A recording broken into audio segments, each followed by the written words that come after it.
మీ కళ్ళద్దాల్ని ఇక పక్కన పెట్టేయండి. ప్రతి కంటి సమస్యకి బెస్ట్ సొల్యూషన్ ఇస్తుంది American laser eye hospital. Welcome to Suman TV. నేను మీ సుమన్ టీవీ. కోల్కతా ఇన్సిడెంట్లో సంజయ్ రాయ్కి చేసినటువంటి పాలిగ్రఫీ టెస్ట్లో కొన్ని కీలక అంశాలు బయటికి రావడం జరిగింది.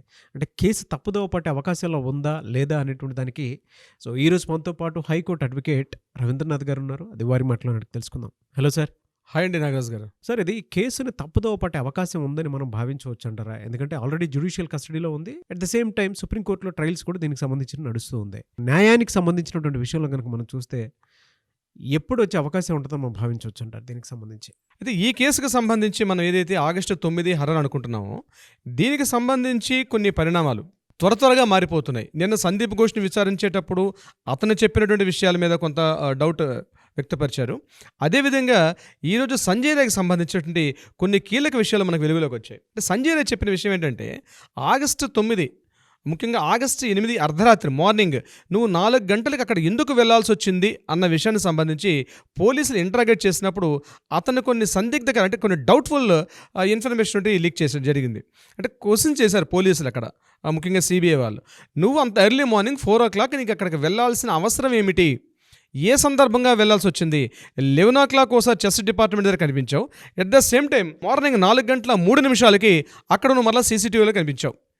నీకు సంబంధించినటువంటి అక్కడ బ్లూటూత్ అన్నీ కూడా దొరికాయి మనకి. ఈ డీటెయిల్స్ విషయం మీద కొన్ని క్వశ్చనర్ తయారు చేసుకొని అతనికి క్వశ్చన్ చేయడం జరిగింది. ఎవరు? సిబిఐ ఇంటరాగేషన్ చేసిన వాళ్ళు. అయితే అతను చెప్పినటువంటి సమాధానాలు మాత్రం కొంత ఇంట్రెస్టింగ్గా ఉన్నాయి. ఈ కేసును తప్పుదోవ పట్టించే విధంగా ఉన్నాయి. ఆ విషయాలు నేను మీతో పంచుకునే ప్రయత్నం చేస్తాను. నాగరాజ్ గారు ఏం చెప్తున్నాడంటే, నేను మామూలుగా 11 గంటలకు వెళ్ళడం కరెక్టే, నేను వేరే పని మీద వెళ్ళాను, చెస్ డిపార్ట్మెంట్ చెక్ చేద్దాం ఉద్దేశంతో వెళ్ళాను. నేను జస్ట్ క్యాజువల్గా వెళ్ళాను, నాకు ఏ పని లేదు అప్పుడు, నాకు కేవలం క్యాజువల్గా వెళ్ళాను. నేను వెళ్ళి వచ్చేసి నేను మరలా డ్యూటీలో ఉన్నాను, నేను బయట సైడ్ ఉన్నాను, నేను అవుట్ సైడు. మార్నింగ్ 4 గంటలకి ఎగ్జిస్టింగ్ ఏదైతే ఆర్జేకర్ మెడికల్ హాస్పిటల్లో ఒక పేషెంట్కి ఒంట్లో బాగాలేక నాకు ఫోన్ వచ్చింది. వాళ్ళకి ఆక్సిజన్ అవసరం, ఆక్సిజన్ సిలిండర్ అవసరమైతే నేను మార్నింగ్ 4 గంటలకు లోపలికి ఎంటర్ అయ్యాను. 4 గంటలకు లోపలికి ఎంటర్ అవ్వాల్సి వచ్చింది. అయితే నేను ఎంటర్ అయ్యేటప్పటికి బయట సెక్యూరిటీ గార్డులు ఎవరూ లేరు అక్కడ. నేను నడుచుకుంటూ సెమినార్ హాల్ దాకా వెళ్ళాను. సెమినార్ హాల్కి వెళ్ళేటప్పటికి నేను చూసుకుంటూ అక్కడ ఎవరైనా డాక్టర్స్ ఉంటారేమో, ముఖ్యంగా ఈ పల్మనాలజీ సంబంధించి నాకు అక్కడ అవగాహన ఉంది కాబట్టి దానికి సంబంధించి వెళ్ళాను. వెళ్ళేసరికి రెస్పిరేటరీ సిస్టమ్ అంటే వాళ్ళకి ఆక్సిజన్ కూడా అందుకోసం చెప్పి నేను 3rd floorకి వెళ్ళాల్సి వచ్చింది. వెళ్ళేసరికి అక్కడ ఒక బాడీ పడి ఉంది. అక్కడ నేను చూసుకోకుండా వెళ్ళాను. ఆ బాడీని చూసి నేను ఒక్కసారి షాక్ తిన్నాను. ఏం చేయాలో నాకు అర్థం కాలేదు. ఆ స్పీడ్లో అటు ఇటు తిరిగేసరికి నా కాళ్ళకి ఏదో అడ్డం జరిగింది. ఆ అడ్డం తగలంగా నేను ఇమ్మీడియట్గా ముందుకు తూలిపడ్డాను. అప్పుడు నా బ్లూటూత్ అక్కడ పడిపోయింది. ఆ బ్లూటూతే మీకు దొరికింది అని సంజయ్ రాయ్ చెప్పడం జరిగింది ఈ కేసుకు సంబంధించి. అంటే ఇక్కడ మరి మిగిలిన విషయాలు ఏవైతే ఉన్నాయి, మరి నీ తాలూకా స్కిన్, బ్లడ్, ఈ సీరమ్స్ ఉన్నాయి కదా, వీటికి సంబంధించిన క్వశ్చన్స్ ఏది చేశారో దానికి సంబంధించిన ఇన్ఫర్మేషన్ ఇంకా క్లియర్గా మనకు రాలేదు. ఇతను ఆ టైంలో నేను లేను. అయితే ఇతనికి జ్యుడిషియల్ కస్టడీలో చేసేటప్పుడు కవితా సర్కార్ కూడా అక్కడే ఉన్నారు. దీనికి సంబంధించి మాట్లాడేటప్పుడు ఈ క్వశ్చన్ వరకు అక్కడ వరకు అడిగారు. ఈరోజు కంప్లీట్ చేసేసుకున్నట్టుగా మనకు కొన్ని విషయాలు వెలుగులోకి వస్తున్నాయి. అయితే ఇక్కడ నేను చెప్పడం ఏంటంటే, ఆ చెప్పేటప్పుడు మరి సెక్యూరిటీ గార్డ్స్ ఏమయ్యారు? మరి ఆ సెక్యూరిటీ గార్డ్స్ని కూడా ఇంటరాగేట్ చేశారు. ఆ సెక్యూరిటీ గార్డ్స్ మరి 4 గంటలకి సెక్యూరిటీ గార్డ్స్ ఉండాలి అక్కడ కాలేజ్ బయట. వాళ్ళు ఇతను చెప్పడం ఏంటంటే నేను ఇక్కడ లేనున్నారు. అదే సెక్యూరిటీ గార్డ్స్ని వాళ్ళు అక్కడ ఇంటరాగేట్ చేశారు. వాళ్ళు చెప్పిన ఇన్ఫర్మేషన్ ఏం చెప్పారు? సందీప్ ఘోష్ మార్నింగ్ 9:30 to 10:30 ఏమయ్యాడు? ఇక్కడ రెండో పాయింట్ నేను చెప్తాను. సందీప్ ఘోష్ మార్నింగ్ 9:30 to 10:30 వరకు వెళ్ళలేదు. 11 o'clock వెళ్ళాడు. అంటే 1.5 hour తర్వాత వెళ్ళాడు అక్కడికి. ఈ 1.5 hourలో పోలీసులు రావడం, ఇంటరాగేషన్ చేయడం, అంటే ఆ సంఘటనా స్థలం రావడం ఈ సందీప్ ఘోష్ సంబంధించి ఇదొకటి. ఆ డౌట్ఫుల్ క్వశ్చన్స్ అంటే ఇక్కడ సిబిఐ ఇంటరాగేషన్ చేసేటప్పుడు సందీప్ ఘోష్ తాలూకా సెంటెన్సెస్, సెక్యూరిటీ గార్డ్ వాళ్ళ sentences, at the same time ఆ 4 డాక్టర్స్ ఉన్నారు. ముందు రోజు ఎవరైతే ఈ విక్టిమ్ ఉన్నారో, విక్టిమ్ పార్ట్ వెళ్ళినటువంటి 4 డాక్టర్లు చెప్పినటువంటి వాళ్ళకు కూడా పాలిగ్రాఫ్ టెస్ట్ చేశారు. వాళ్ళ సెంటెన్సెస్ ఇవన్నీ వేసి వాళ్ళు చేస్తుంటే, అంటే ఇవన్నీ ఒక ఫార్మేట్, ఒక క్లియర్ ఒక రిపోర్ట్ తయారు చేద్దాం అనుకుంటే సంజయ్ రాయ్ చెప్తున్నాడు ఏదైతే చెప్తున్నాడో ఇతనికి మ్యాచ్ కావట్లేదు, మిస్ మ్యాచ్ అవుతుంది. సంజయ్ రాయ్ చెప్తున్న దానికి, వాళ్ళు చెప్పిన ఇన్ఫర్మేషన్కి, జరిగిన ఇన్ఫర్మేషన్కి, సెక్యూరిటీ గార్డ్స్ చెప్పిన ఇన్ఫర్మేషన్కి మిస్ మ్యాచ్ అవుతుంది. దీనికి సంబంధించి కవితా సర్కార్ని అడిగారు, మీ క్లయింట్ ఎవరైతే ఉన్నారో మీ క్లయింట్ మిస్లీడ్ చేస్తున్నాడు, కేసుని తప్పుదోవ పట్టిస్తున్నాడని చెప్పి సిబిఐ చెప్పినప్పుడు ఆమె తెలివిగా కవితా సర్కార్ చెప్పిన ఆన్సర్ ఏంటంటే, రేపు మేము జడ్జి గారి ముందర మళ్ళీ మేము పర్మిషన్ తీసుకుంటాం, వీలైతే మీరు మరోసారి పాలిగ్రాఫ్ టెస్ట్ చేయండి, మేము జడ్జి గారు మ్యాజిస్ట్రేట్తో మాట్లాడతాం, హైకోర్టు మ్యాజిస్ట్రేట్ గారితో మాట్లాడతాం అని చెప్పి ఆవిడ ఈరోజు ఆ విషయం చెప్పి అక్కడ తప్పించుకునే ప్రయత్నం చేశారు. అయితే మొత్తానికి మనకు తెలిసింది ఏంటంటే ఏదైతే అమ్మాయి చనిపోయిన టైం చెప్పారు అక్కడ 4 గంటల 15 నిమిషాల టైంలో చనిపోయింది.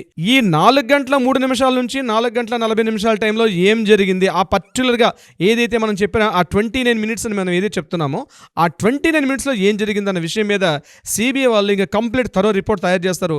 బహుశా నేను అనుకోవడం ఏంటంటే సెప్టెంబర్ 5న ఏదైతే సుప్రీంకోర్టు ట్రయల్స్లో ఉంటుందో ఆ టైం వరకల్లా ఈ రిపోర్ట్ అక్కడ సబ్మిట్ చేస్తారు. ఎందుకంటే ఇటువంటి ఇన్ఫర్మేషన్స్ లీక్ అవడం వల్ల అసలైన సాక్ష్యాలు కూడా బయటకు తారుమారే అవకాశం ఉంటుంది. కాబట్టి బహుశా సిబిఐ వాళ్ళు లీక్ చేయట్లేదేమో నేను అనుకుంటున్నాను. ఏదేమైనప్పుడు కూడా ఇప్పుడు ఏదైతే రిలీజ్ చేశారో సంజయ్ రేఖకి సంబంధించినటువంటి ఇన్ఫర్మేషన్ ఏదైతే మన బయటకు వచ్చిందో డెఫినెట్గా ఈ కేసు కాంప్లికేట్ అవుతుంది. ఈ కేసు అంత ఈజీగా మనం అనుకున్నట్టుగా జస్టిస్ తొందరగా వస్తుంది అనుకోవట్లేదు నేనైతే. ఈ కేసుని తప్పుదోవ పట్టించే ప్రయత్నం చేస్తున్నారు అన్న విషయం అర్థమవుతుంది. మరి దీని మీద రాజకీయ హస్తాలు ఉన్నాయా, లేకపోతే ఎవరైనా ఇన్ఫ్లుయెన్స్ చేస్తున్నారా? కవితా సర్కార్ తాలూకా ఫోన్ కూడా ఇంట్రాగేషన్ చేస్తే కొంత బాగుంటుంది, బట్ లీగల్గా సాధ్యపడదు. కాబట్టి ఇందులో అసలైన వ్యక్తులు ఎవరైతే ఉన్నారో, ముఖ్యంగా మనకు ఆ రోజు మమతా బెనర్జీని మనం ఆ రోజు మనతో మాట్లాడుకున్నప్పుడు ఎక్స్ ప్రిన్సిపాల్ సందీప్ ఘోష్ గారి దగ్గర ఉన్నటువంటి ఎవరైతే సెక్యూరిటీ గార్డ్స్ ఉన్నారో, మేము దీదీ పంపించగా వచ్చామని వాళ్ళు చెప్పిన స్టేట్మెంట్స్ ఇవన్నీ చూస్తుంటే ఏదో ఒక రాజకీయ కోణాలైతే తప్పనిసరిగా ఇందులో ఉన్నాయి. అయితే చాలామందిని ఇందులో పిలిచి ఇంటరాగేట్ చేస్తే నిజాలు బయటకు వచ్చే అవకాశం ఉంటుంది. నాగరాజు గారు, గవర్నమెంట్ తరపు నుంచి వాదిస్తున్నటువంటి న్యాయవాది కవితా సర్కార్ ఎవరైతే ఉన్నారో ఇందులో కొంత గవర్నమెంట్ ఇన్ఫ్లుయెన్స్ కూడా బలంగా నడుస్తుంది. దీన్ని మిస్లీడ్ చేయడానికి అవకాశం ఉండేలాగా ఉంది అని మనం భావించవచ్చు అంటారా? ఒక సాటి న్యాయవాదిగా నేను ఆ విషయాన్ని తెలియపరచలేనండి. నేను అలా కామెంట్ చేయడం కరెక్ట్ కాదు. ఎందుకు తను కూడా ఒక మా న్యాయవాది కాబట్టి నేను చెప్పే అవకాశం ఉండదు. కానీ ఒక రాజకీయ ఇన్ఫ్లుయెన్స్ అయితే తప్పనిసరిగా జరుగుతుంది. అది మరి తన లాయర్ మీద జరుగుతుందని నేను చెప్పడానికి అయితే నేను సాహసించే ప్రయత్నం చెయ్యను. బట్ ఈ కేసుకు సంబంధించి మాత్రం కొంత రాజకీయ ఇన్ఫ్లుయెన్స్ జరిగే అవకాశం ఉంది. మరి సిబిఐలు ఇచ్చే రిపోర్ట్ మీద దీనికి మనకు ఆధారపడి ఉంటుంది. ఓకే. అయితే ఈ సంఘటన ఇలా ఉంటుండగా నాగరాజు గారు, రాష్ట్ర వ్యాప్తంగా ముఖ్యంగా వెస్ట్ బెంగాల్ రాష్ట్ర వ్యాప్తంగా అల్లర్లు, నిరసనలు, ధర్నాల్లో మాత్రం ఎక్కడా తగ్గట్లేదండి. ఎంటైర్ రాష్ట్ర వ్యాప్తంగా ఉన్నటువంటి హెల్త్ వర్కర్స్ అందరూ కూడా ఈరోజు బయటకు వచ్చి టోటల్గా వాళ్ళు ధర్నాలు చేస్తున్నారు. ఈరోజు అభయ క్లినిక్ అని ఒక క్లినిక్ని పెట్టారు వాళ్ళు. ముఖ్యంగా హెల్త్ వర్కర్స్ అందరూ కూడా కలిసి టెలిమెడిసిన్ చేస్తారంటే డ్యూటీస్లోకి జాయిన్ అవ్వకుండా బై ఫోన్ ఎవరైనా మెడిసిన్స్ ఇస్తుంటే మేము డ్యూటీ చేస్తున్నాం అంటే it's a part of their duty. Health workers duty చేయాలనే ఉద్దేశంతో వాళ్ళు ఏం చేశారంటే సుమారుగా మోర్ దెన్ 1500 మంది రోగగ్రస్తులకి వీళ్ళు ఒక టెలిమెడిసిన్ ద్వారా అభయ క్లినిక్ అని ఒక ర్యాలీని చేపట్టి అభయ క్లినిక్ అని ఒక స్పెషల్ పోర్టల్ని ఏర్పాటు చేసి వాళ్ళకి సంబంధించిన సేవలు అందజేయడం ప్రయత్నం చేశారు. అయితే ఇంకొక ఇంపార్టెంట్ విషయం నాగరాజు గారు, ఈరోజు ఇలాంటి సంఘటనలు, ఒక పక్క నిరసనలు, ధర్నాలు, ర్యాలీలు, హర్తాళ్ళు ఇన్ని జరుగుతుండగా మరొక నీచమైన సంఘటన అదే కలకత్తాలో, అదే హౌరాలో మళ్ళీ జరిగింది. ఇది కూడా హౌరాలో ఉంది. ఆర్జికల్ మెడికల్ హాస్పిటల్ కూడా హౌరా గవర్నమెంట్ గవర్నమెంట్ హాస్పిటల్లో ఒక చిన్న దుర్ఘటన సంఘటన జరిగింది. ఒక 13 ఏళ్ల అమ్మాయి ఆగస్టు 28వ తారీఖు నాడు తనకు ఒంట్లో బాగాలేదు, న్యూమోనియా వచ్చిందని చెప్పి తన హాస్పిటల్లో ఒక 13 ఏళ్ల అమ్మాయి హాస్పిటల్లో వాళ్ళ పేరెంట్స్తో అడ్మిట్ అయితే ఈరోజు ఒక కీచకుడు, ఒక దుర్మార్గుడు సిటీ స్కాన్ అనే పేరుతోటి నిన్న రాత్రి అంటే ఆగస్టు 31 అర్ధరాత్రి ఆ అమ్మాయిని సిటీ స్కాన్ రూమ్లో తీసుకెళ్లి ఆమెను లైంగికంగా వేధించాడు. దీనికి సంబంధించి ఇమీడియట్గా పోలీసులు ఇంటరాగేషన్ చేయడం, ఆ హాస్పిటల్లో సూపరింటెండెంట్ మరలా వెలుగులోకి వచ్చి ఈ కేసుని హ్యాండ్ ఓవర్ చేయడం జరిగింది.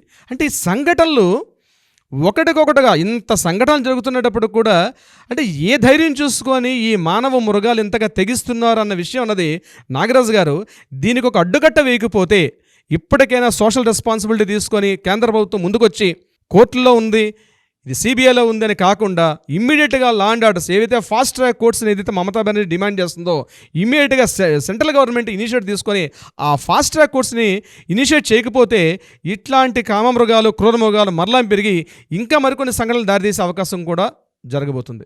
ఇలాంటి సంఘటనలు జరుగుతుండగా నాగరాజు గారు మరొక ఇంపార్టెంట్ విషయం, అభిషేక్ ముఖర్జీ. ఈయనెవరు?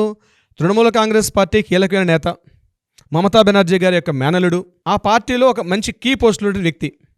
నిరసనకారుల్లో కొంతమంది ఎవరైతే ధర్నాలు, నిరసనలు చేస్తున్న కొంతమందిలో ఒక వ్యక్తి అభిషేక్ ముఖర్జీకి ఆయనకు ఒక అమ్మాయి ఉంది, మైనర్ బాలిక పాపం. అతనికి డైరెక్ట్గా ఫోన్ చేసి అతనికి వాట్సాప్ చాట్ చేసి ఈ ఇష్యూలో మీరు కానీ తొందరగా స్టెప్ తీసుకోకపోతే మీ అమ్మాయిని కూడా రేప్ చేసి చంపిస్తాం అని, ఎవరైనా రేప్ చేసి చంపిస్తే వాళ్ళకి మేము పెద్ద గిఫ్ట్ ఇస్తామని చెప్పి, అంటే ఏ స్థాయికి వెళ్ళిపోయారు చూడండి నిరసనకారులు. అంటే ఇక పరిస్థితులు మర్చిపోయారు. ఏ రకమైన స్థితిలో ఉన్నా మర్చిపోయారు. డైరెక్ట్గా అతనికే ఫోన్ చేసి అతనికి వాట్సాప్ చాట్ చేసి మీ అమ్మాయిని మీరు ఈ ఇష్యూ మీద తొందరగా డెసిషన్ తీసుకోకపోతే మీ అమ్మాయిని రేప్ చేసి చంపేస్తాం, అట్లా ఎవరైనా రేప్ చేసి చంపేస్తే వాళ్ళకి మా తరపున పెద్ద గిఫ్ట్ కూడా ఇస్తామని చెప్పి అతను ఇమీడియట్గా చెప్పడం జరిగింది. దీని మీద నేషనల్ హ్యూమన్ రైట్స్ కమిషన్, బాలల హక్కుల కమిషన్ వాళ్ళు ఇమీడియట్గా రెస్పాండ్ అయ్యి అతని మీద చర్యలు కూడా తీసుకుంటున్నారు. అతను ఎందుకంటే జరగాలి, ఇది ప్రజాస్వామ్యయుతంగా జరగాలి, అంతేగాని ఇటువంటి కామెంట్స్ చేయడం కానీ ఇటువంటి అంటే యాజిటేషన్ పెరిగిపోవడం, అంటే ప్రజల్లో ఒక రకమైనటువంటి ఒక ఉప్పిల్లా పెరిగిపోతుంది. ఎందుకంటే తొందరగా జడ్జిమెంట్ రావట్లేదు, అభయకు సంబంధించి డిలే అవుతున్నాయి. అసలైనటువంటి ఎవరైతే నిర్దోషులు బయట తిరుగుతున్నారో ఒక్క వ్యక్తి మాత్రం ఇప్పటిదాకా సంజయ్ రాయని అరెస్ట్ చేశారు, ఇంకా దీనిలో చాలామంది హస్తం ఉంది కానీ వాళ్ళు ఎవరిని అరెస్ట్ చేయట్లేదు ఉద్దేశంతో ప్రజల్లో తెలియని ఒక రకమైనటువంటి అశాంతి, ఒక దాని ఉద్వేగం అండి. We want justice, we demand justice అనేటువంటి ఒక్కొక్క నిరసన వాళ్ళు తెలుపుతున్నారు. ఇది ఎక్కడికి దారితీసిందంటే ఈరోజు ఇలాంటి వార్నింగ్ ఇవ్వడం జరిగింది, రేపు ఏమైనా జరిగే అవకాశం ఉంటుంది. కాబట్టి ఇమ్మీడియట్గా గవర్నమెంట్ కానీ ఇనిషియేటివ్ తీసుకోకపోతే జస్టిస్ విషయంలో లేట్ అయితే మాత్రం ఏమైనా జరగవచ్చు. నాగరాజ్ గారు.